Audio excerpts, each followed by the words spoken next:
Welcome back, fellow cardboarders.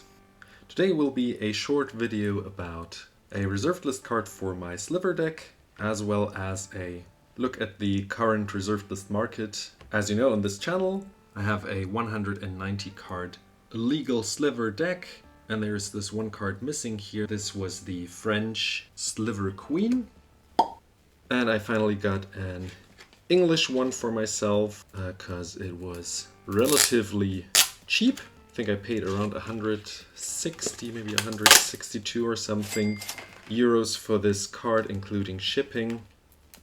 This one was bought on 3-for-1 trading, which I think are a great store, and the quality of the cards always is top-notch, including their prices. This one is stated as being poor, so let's quickly look at the card. So it certainly has some surface wear, and the most noticeable flaw on this card is the corner here, which is like kind of creased, but generally the eye appeal when you just put this on the table, it lies flat and it looks great.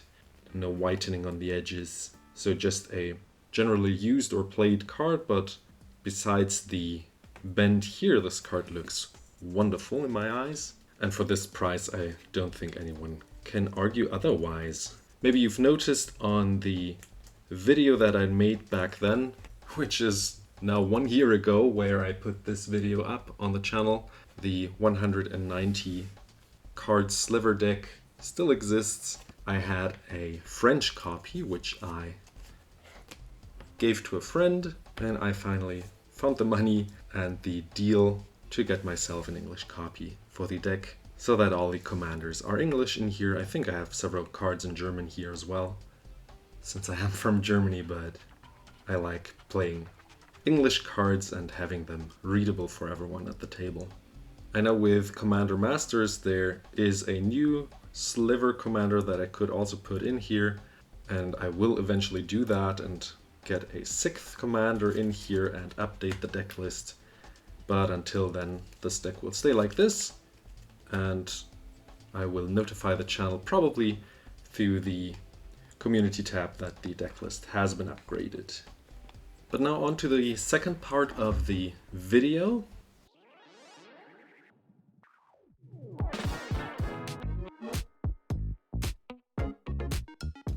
When we look, for example, at Sliver Queen here, where I already said I paid around 160 euros for the card. This card was as high as like $600 at some point back in 2021, and it certainly came down from its highs.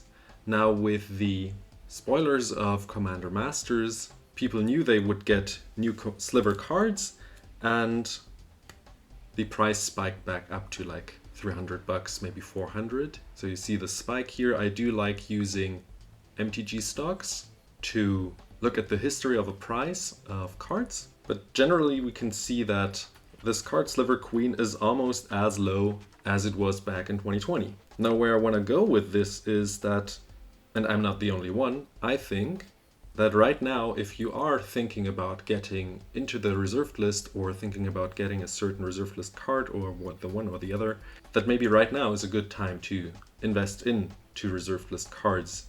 Obviously, don't go overboard and just buy everything, but rather get one and get the other at another time, because obviously these prices might come down even further. So maybe set yourself a limit or goal where the price should be at when you want to hit a certain card, always keeping in mind that this price could be even lower tomorrow, but at some point these prices will go up and the reserve list as a whole will have a uptick at some point. Now maybe let's look at some other cards so you see where I'm getting with this. Put the Sliver Queen aside here for a sec, and let's look at a card like Allurin, for example, which is from Tempest.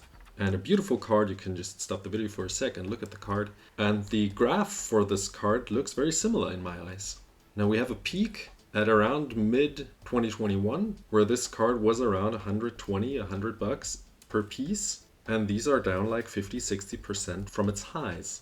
So again, if you want to buy into Allurin, maybe you want to build a deck that wants to play or even win with this card, maybe right now is a good time to buy this card. What about Brain Geyser? This one is from Revised, and at one point it was like 60-70 bucks per piece. And right now you can have your Brain Geyser for like 60-70% of the price from the beginning of 2021. There's a solid card draw, and with infinite mana you can even kill a player if you want. Or deck yourself out and win yourself. Another very playable card, which is also from Tempest like Allurn, is the Intuition. And interestingly enough, this card didn't go as low as the others percentage-wise. It was almost 250 bucks per piece beginning to mid 2021 and can now be had for around 150-160 per piece. So this one is a rather stronger card which you can play in different decks compared to these three that are played in more specific decks. So the question you might be asking is if you should buy into Intuition if you want to buy an Intuition.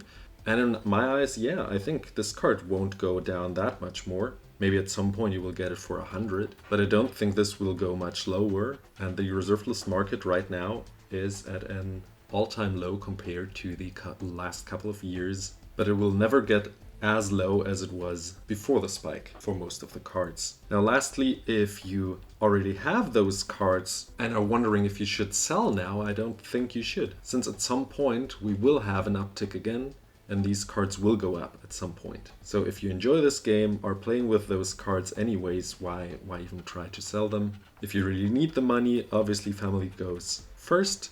Maybe you should sell, but from an investment point of view, right now is rather the time to buy than to sell. But now I do want to hear from you. Any reserved list cards you're aiming to buy in the next couple of months or days?